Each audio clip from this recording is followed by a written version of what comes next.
Toronto. Thank you. I have some helpers that are helping me get started with the service today. If you can come forward quickly, come ahead. Those of you that I've asked to help out, right up front here.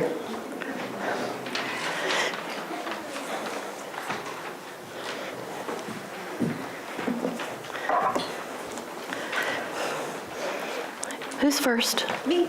Stand up to the microphone. Everybody up, line up behind.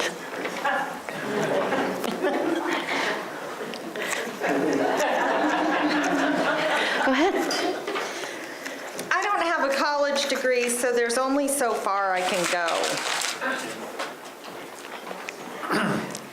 Leaders are born, not made, and I've never been a great leader.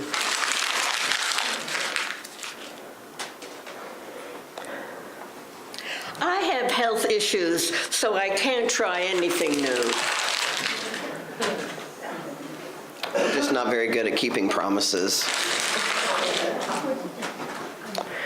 I certainly know how to hold a grudge. Forgiveness just doesn't seem to be part of my DNA. Excuse me if I do a little bit of cleaning up here before I continue on. Here, you can hold this a minute.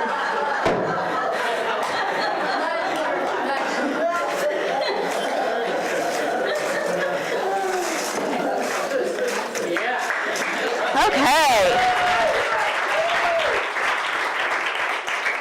Have you ever had any thoughts like that have shown up in your world and you find yourself speaking them and you're like, this is a bunch of garbage. I really want to throw that away. So today I'm beginning my Energy and Money series. This is actually the third section of it, and we're studying this book by Maria Namath. And she basically says that we can create a clear path for prosperity by opening up to changing our thinking and our belief system. So we want to get rid of those negative thoughts, those limiting thoughts that you just heard, and we want to open up to empowering statements. So I want you to join with me, and we're going to say some empowering statements that will really counteract what you just heard. So the first one, let's read this together and change the energy. My past education has no bearing on how rich and successful I can become. Leaders learn about leadership and then test run what they learn. I can do that too. I am confident I can manage my health while pursuing something new. I am making small agreements, and I'm keeping them. I am able to keep my word. And finally, I decided it was time to forgive, and I have learned how to do it. I practice forgiveness every day. So don't you feel the shift of energy by just speaking that together? And I'm hoping you have an ability to be aware at all times when you do say those limiting statements, that you can then be aware in the moment and change them so you can create a different life. Now, sweeping the floor is sort of a great mental image of what it is that we're trying to do in our own mind. And I'm going to affirm for each of us that that's an easy thing for us to do. Sometimes we don't think it is, but let's affirm that it's easy. And one of the reasons that we're challenged is because we have to deal with this character within ourselves that Maria Namath calls the monkey mind. I had to find another cute monkey picture for this series. This is the guy within us, the part of our brain that wants to be right, is fearful and defensive, identifies enemies here and there, and even has like imaginary facts that really create a smoke screen for protection of the self. So dealing with this monkey mind energy actually brings us to energy principle number 7. Which is releasing old beliefs brings miracles. Now, Maria Namath, she calls a belief a structure of knowing. And she spends a lot of time describing this in the book, basically because if we understand how a structure of knowing is created in our own mind, then we can basically take ownership and dismantle it and create something new. So a structure of knowing is a mental model of how things work. It contains all the thoughts, feelings, opinions, beliefs, attitudes, memories, body sensations, and points of view that surround our present point of view of something. Now, it organizes everything that we know about the world. So this can be basically anything. Some of the ones that she mentioned, oh, wait a minute, I'll go back a minute. I want to point this out. See my little characters at the bottom? There's this truck. Notice how each different person is looking at the same thing, but they're picking out a different piece that is part of their reality. And I think that even we can all be in the same situation at times and see things differently. I think that's an important part for us to realize. So Maria talks about identifying success and what that looks like. Parenting, as simple as baking a turkey, driving a car, and then obviously we're talking a lot about money in this series as well. To the monkey mind's view, truth should last a lifetime, but in reality, we need to move on from those original structures that we create in our life. Maria says that all structures of knowing have a developmental lifespan, a specific period of usefulness. Keep them past their time, and you experience stagnation. Dare to release them, and you create the future. So for example, an example of what this is, like when we're kids, we might think that money comes out of the ATM machine and that's given to everybody just to buy toys. We wouldn't have the consciousness that goes beyond that. And then when we move into being a teenager, we know that money actually comes from our parents and it does pay for the stuff that we want and need in our lives. And then as we mature even more, we realize that money comes from our parents' actual employment, and it supports our family with food, clothing, shelter, and even entertainment. And something that's similar to this in our world is we can see as an example is, I thought of the typewriter. I'm dating myself a little bit here. This is an old electric typewriter, and this is what I learned on in high school. And it had a ball in the middle that would spin around and put the letters on the paper.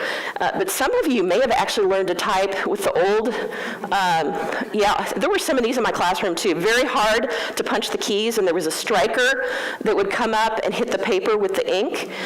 And just so you know that the keyboards that we use today are even organized in the same way that the old typewriters were, just because of that. That was the best system for getting the letters up on the page without the metal striker plates hitting each other. So today, here we have the keypad, our computer keypad, and boy, we've come a long way, haven't we, in just a few years. So acknowledge that we had to be able to let go of what was to create something new in our world. A sign of our own maturity is to actually know when to let go.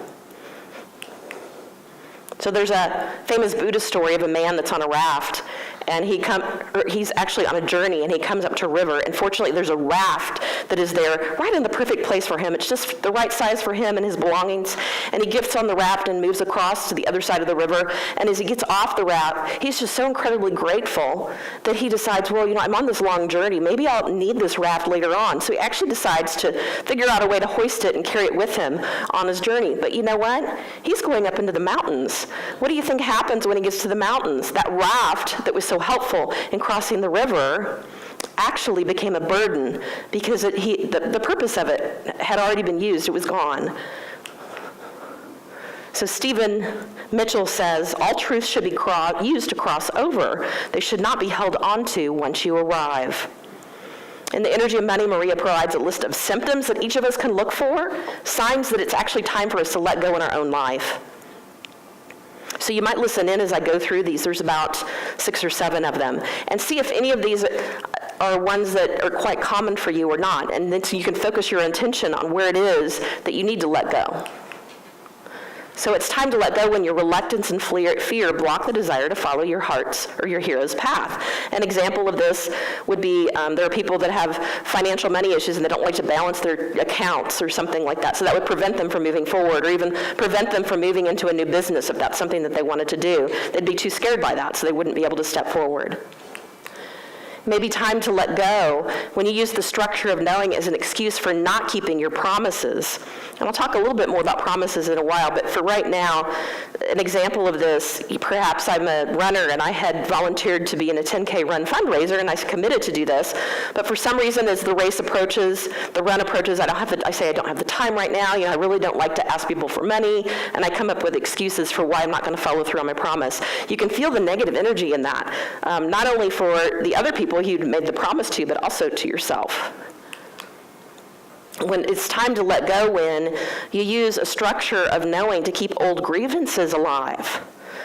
Talk to my brother about a loan? Are you kidding? No way. He's one of the stingiest people I know. I won't do that.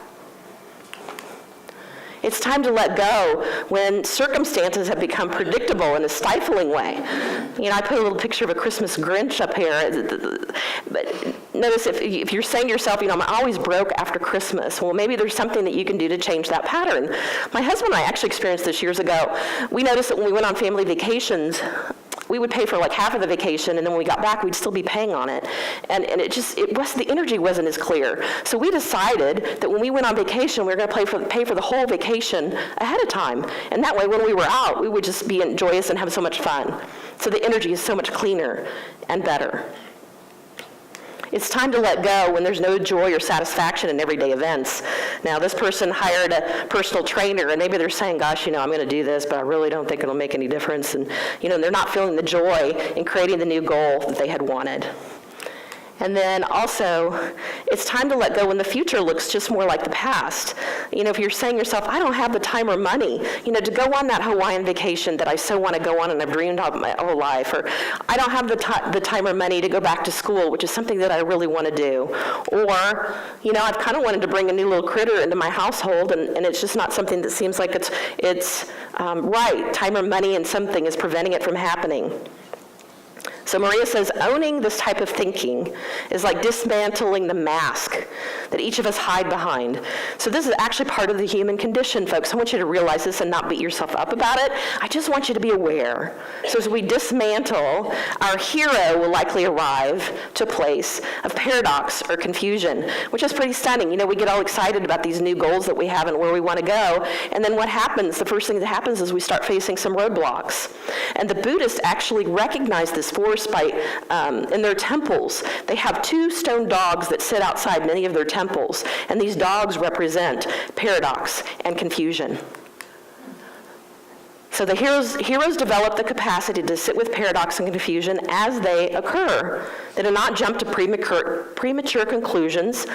They allow the gap to be there and do not try to put something else in its place. This is the place of the unknown that I've talked about before. In this space, you can journey beyond what you currently know.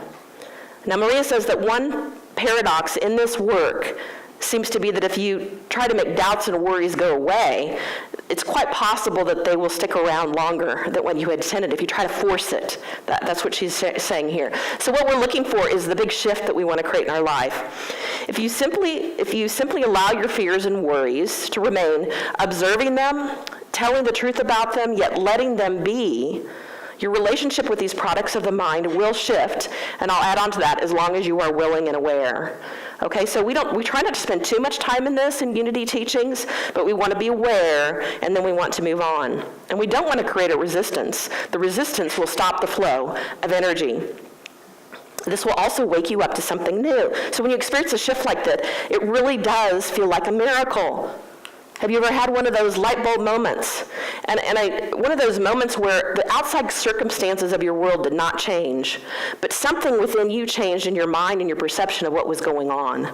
That is what Maria Nemeth calls a miracle, an ordinary event that lies outside your current structure of knowing. I felt a shift like this really late in my 20s. I have to admit, I've had a lot of stuff, a lot of mom stuff that I've had to work on to heal. My parents were divorced when I was about 13, and I was in a place, my mom really struggled for a number of years, and I had a lot of resentment and anger. And fortunately, I matured, and in my middle 20s, I found Al-Anon and was quickly on a path of healing. So this leads me to energy principle number 8, which is forgiveness unleashes money energy. So there are many proven forgiveness processes out there, but I like Colin Tippin's forgiveness process the best. And this seems to also follow the work of the 12-step programs. So he wrote this book called Radical Forgiveness, and he says it's a revolutionary 5-step process to heal relationships, let go of anger and blame, and to find peace in any situation. So his process does include 5 steps, so I'm going to share them with you. The first one is that we tell the story. And in this time, we're normally in that place of being a victim. Nobody really likes to be here. We got some drama about what's going on. It's in this step that someone willingly and compassionately listens to your story. Usually this is a victim story, and it helps you to get in touch with those feelings of pain, which helps you move to the second step, which is you have to be able to feel the feelings. This is, again, you're still kind of in that victim place. And oftentimes we have to completely feel those feelings again, even if they are considered negative. Now, sometimes people in Unity get confused about this because we think that we're always supposed to be in this place of positivity. But I'm telling you that's not the truth. If you're doing your real work, then you're going to be in a place of feeling your feelings, even if they feel negative, so that you can move through them, and then you can move on to that positive path that you want to be on. Again, it's about being aware, okay? The next step is 3, collapsing the story. So we've moved pretty much out of the victim role, but we're kind of in between. And this is a version of the story that's more reflective because we look at how we interpreted the events that led to certain false beliefs, a false structure of knowing that we created based on what happened in the world. So hallelujah, we get to the 4th step and we get to actually reframe our story. This is where we shift our perception in such a way so that instead of seeing that tragic experience that I have created all drama about, and yes, I've done this too, we actually acknowledge that this was part of our human journey, and that there was some essential piece of that was needed for our own personal growth. And then the 5th one is integration. Those of us that do healing work are talking a lot about integration these days. We understand that this is an essential 5th step. This happens when we allow ourselves to see the perfection in the situation, and we find a way to become grateful for it, no matter what it is. Perhaps it's not for being initially hurt, whatever hurt you, but certainly for the opportunity to claim one's own power, and that's the jewel. That's why Colin Tipping's version of radical forgiveness says that no matter in what way you have been hurt, if you have gone through a process to claim your own power, then you will be willing to forgive absolutely anything, and it has an ability to completely change your life. So the 12-step process in Al-Anon certainly helped me to do this. The work that I was sharing with you about my mom, and so much at the end that I was able to reframe that whole experience with her. There really wasn't, in the end, there wasn't anything for me to forgive at all. It was just an appreciation of the journey and what had happened, and it certainly changed my relationship with my mother. So this is the place of true freedom on the hero's journey. Now, I talk a lot about breath work. This is something that I've discovered maybe, I want to say now 8 or 9 years ago, and I teach breath work. I have another session coming up here on Saturday, and Colin Tipping actually talks about this also in his book. This is a tool to use that's incredible, that helps us integrate in a very fast way. We can move through this process quickly. If you have something to heal, or if you feel stuck in your life in some way, I really recommend that you try to do this work. It works very fast. It creates an altered state of consciousness, and you do that by listening to really cool music. The music track this Saturday will be 70 minutes, and it provides an opportunity for the altered state to move icky feelings through, and it creates an openness for emotional freedom. And I have friends of mine that have done this work for a long time, and we say that, one breathwork session can be like 3 months of therapy. I gotta tell you, I don't know why this works. I just know that it does. And for some reason, facing those icky feelings when you're altered is much easier, and it just moves through faster. So just be open to this idea. If it's something, Spirit will send you to this if it's the right time.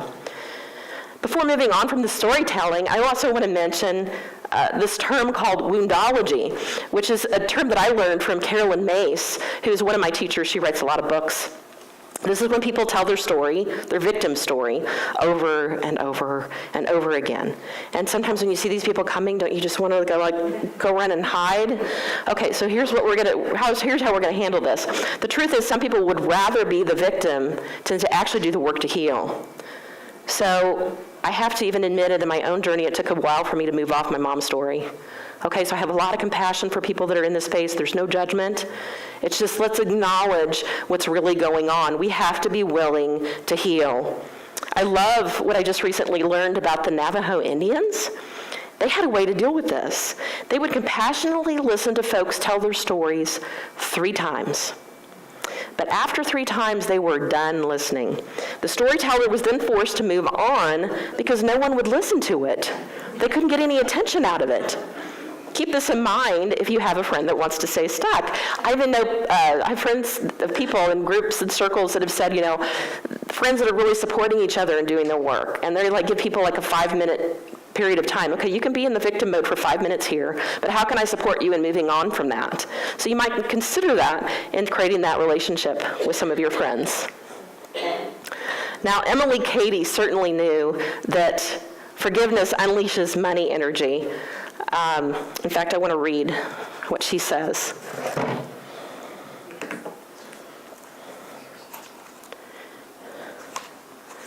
She said, "We must forgive as we would be forgiven. To forgive does not simply mean to arrive at a place of indifference to those who do personal injury to us. It means far more than this.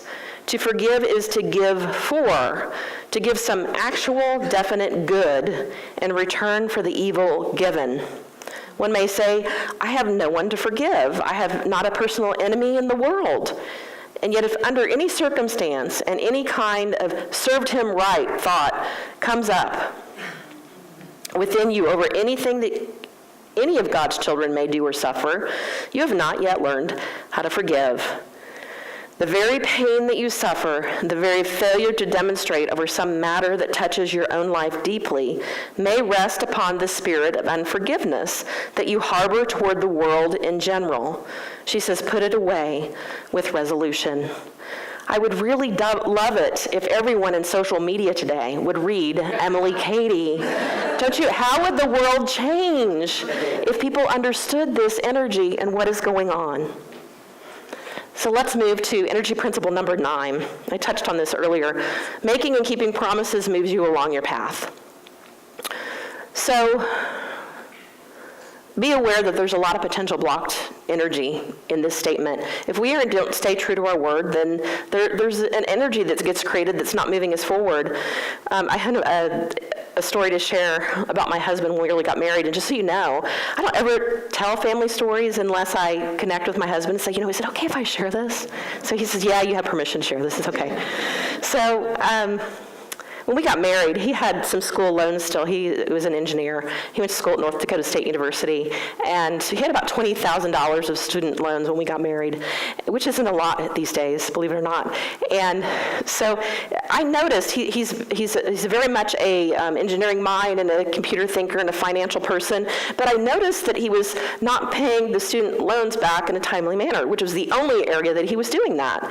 And so I brought it up, and I said, what's going on about this? I would think that you would be incredibly grateful for the fact that this school supported you while you were to get your degree and to move forward into the world and to be successful.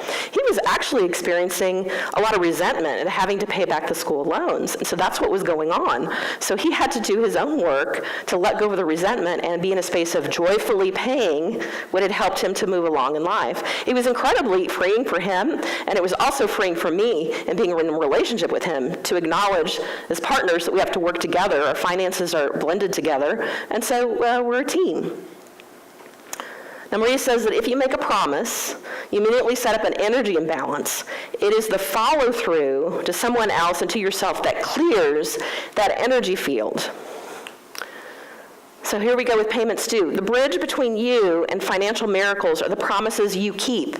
So unfinished business, the pile of unpaid bills, forgotten loans, missed appointments, they weigh you down. It makes your steps heavy. Have you ever had a time when you felt that, the heaviness of not following through? So what we want to do is be like this person that's walking in the sand. When you're traveling light, miracles just seem to occur all around you. So this seems like a lot of information for me to share today, and I'm actually offering with you an opportunity to do some personal clearing. It's really not enough for people to come to church and just listen. The next step, yes, we take in information, but then we have to do our own work. You have to be in a place to step forward and say, I've got some work to do, and this is what I'm going to do. So in our Energy and Money book study that is continuing today at 1 p.m., we'll be doing a couple different exercises, but this is open to anyone, and particularly there's a forgiveness exercise that we're going to work on for about 45 minutes or so. And it's a gentle way to do this work, and with group support. So I hope you might be open to doing that. I also mentioned earlier about the breathwork practice on Saturday. We do close the doors at 10 a.m. I create a sacred circle, so it's important if you're going to do that, you got to be here for 9:30 for registration and 10 o'clock to do the breath work. And I did put an information sheet up front inside the door. If you sign up, let me know you're going to be here. I'd appreciate it. And also take the information sheet as well, because you have to bring things with you, like a water bottle and some blankets and pillows. And so one more thing. Also, we have a gift for you today. And that is, as you leave today, the church purchased these fasting and feasting books, it's a spiritual practice for Lent for 2019. I know a lot of people that come into Unity come from more traditional paths of Christianity, where you look at getting rid of physical things in the world, like fasting from caffeine or something like that. And you can still do those practices. But in Unity, we focus more on the thinking mind. How can we fast and feast by changing our thinking? So it's a day-by-day reading, and I'll share with you. It also, Lent started last Wednesday. I had hoped to hand these out last week, but the weather got in the way. So you can go back and read the few, but there's a reading for every day, and it's things like, I fast from judging others. I feast on belonging or beholding the Christ in them. I fast from apparent darkness. I feast on the reality of light. I fast from pessimism. I feast on optimism. I fast from complaining. I feast on appreciation. So there's a bunch of readings. They go all the way up through Easter. And so can you imagine the energy field that we can create if we're willing to read these every day and to do our own personal work? The whole church does this work together. We branch this out into Lawrence and out further into the world. So you'll get one of these, one for each person. There's also an ability to download this. So if you want to feed this or give the download information to someone else, a friend, you can certainly do that. And that information is out front as well. So let's breathe a minute. I'm just feeling like this is a lot. Let's breathe. Everybody take a breath in. Breathe and breathe out. And let's give thanks for the work that Maria Namath has done. This is our third week of talking about this. I know people have been doing this practice for several more weeks than that and reading. I understand why this book is prevalent in Unity churches, because that's what Unity is about. We're focusing on our thoughts and how we can create a new life by what we're thinking. So let's affirm together, I am creating a clear path for prosperity. If you can say that with me. I am creating a clear path for prosperity. And then one more. This is all about energy work, folks. So let's say this a few times. I am a conscious conduit of energy. I am a conscious conduit of energy. One more time.